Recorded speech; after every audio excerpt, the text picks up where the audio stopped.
હત્યા મામલે ન્યાયની માંગ પરિવારે કરી પોલીસ ભવન ખાતે રજૂઆત।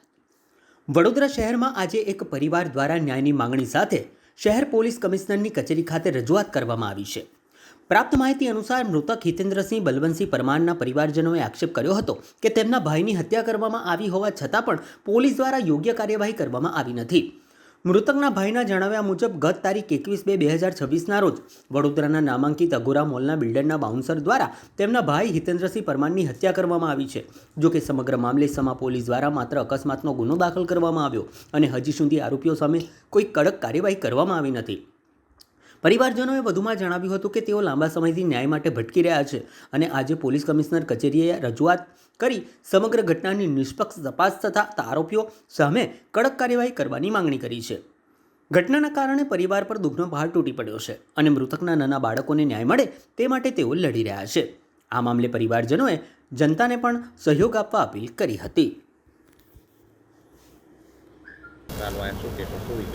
આજે વિગતમાં એવું છે કે ગયા ફેબ્રુઆરી મહિનાના 21 તારીખના રોજ મારા ભાઈનું અઘોરા મોલ ખાતે મૃત્યુ થયું હતું। તે દરમિયાન અમે પોલીસ સ્ટેશનમાં જતી વખતે અમે ત્યાં જાણ કરી હતી કે મારા ભાઈનું હત્યા કરવામાં આવી છે, પણ તે દિશામાં તપાસ બિલકુલ કરવામાં હાલ સુધીમાં નથી આવી। ત્યાં ખાલી અકસ્માત ગુનો નોંધીને ખાલી નામપાત્ર કાગળ પર કાર્યવાહી કરવામાં આવી છે। ના સ્થળ પર તપાસ કરવામાં આવી છે કે ના કંઈ એમાં જે ઈસમો તે હત્યારાઓ ત્યાંમાં સામેલ છે, કોઈ પણ જે વ્યક્તિઓ તે વિશે પણ કંઈ તપાસ કરવામાં હાલ સુધી નથી આવી। અને જે તે વખતે બનાવ બન્યો તે વખતે પોલીસનું કાર્યવાહી પણ અમને જે તે પીઆઈ દ્વારા પણ અમને જે વખતે હતા હાજર ત્યાં ખોડિયાદર સાહેબ તેમણે પણ અમારા પીએમ રૂમમાં પણ અમને બોલાવીને કીધું કે તમે મીડિયામાં બાઇટ્સ ના આપશો અને તમે છેલ્લે તો સર મારી પાસે જ આવવું પડશે કોઈ પણ કાર્યવાહી માટે।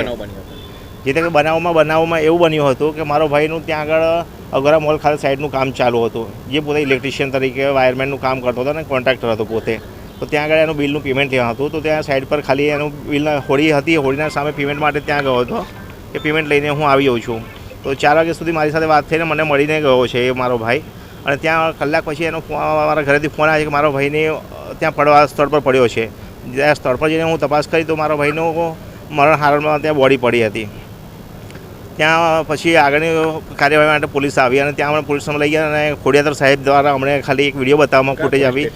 સમા પોલીસ સ્ટેશનમાં અમને બોલાવવામાં આવ્યા સાંજે 9 થી 10ના ગાળામાં। પછી ત્યાં આગળ અમે જઈને મને વિડીયો બતાવવામાં આવ્યો કે તમારો ભાઈ આવી રીતે પડીને ઓફ થઈ ગયો છે, મરી ગયો છે, ત્યાં આગળ મૃત હાલતમાં પડ્યો છે। તો સાહેબ મેં કીધું આવી રીતે મેં કીધું કઈ રીતે પડી જાય કે તમારો ભાઈ ત્યાં ચોરી કરાવે। મેં કીધું સાહેબ મેં કીધું મારા ભાઈએ મને જાણ કરી હતી કે ત્યાં બિલ માટે જાય છે અને તે એની સાથે પણ બીજો એક વ્યક્તિ પણ અજીતભાઈ કરીને સાથે હતો। તો મેં કીધું પોસિબલ છે જ નહીં આ વસ્તુ, મેં કીધું, અને છેલ્લા 15 દિવસથી એનું કામ ચાલુ હતું સાઈડ પરનું। અત્યારે હમણાં જે પણ જે ઈસમો સામેલ છે ત્યાં આગળ સ્થળ પર વિડીયોમાં સીસીટીવી ફૂટેજમાં ચોક્કસપણે જોઈ શકાય છે ત્યાં 1થી વધારે વ્યક્તિઓ હાજર હતા વિડીયો ફૂટેજમાં જે તે વખતે।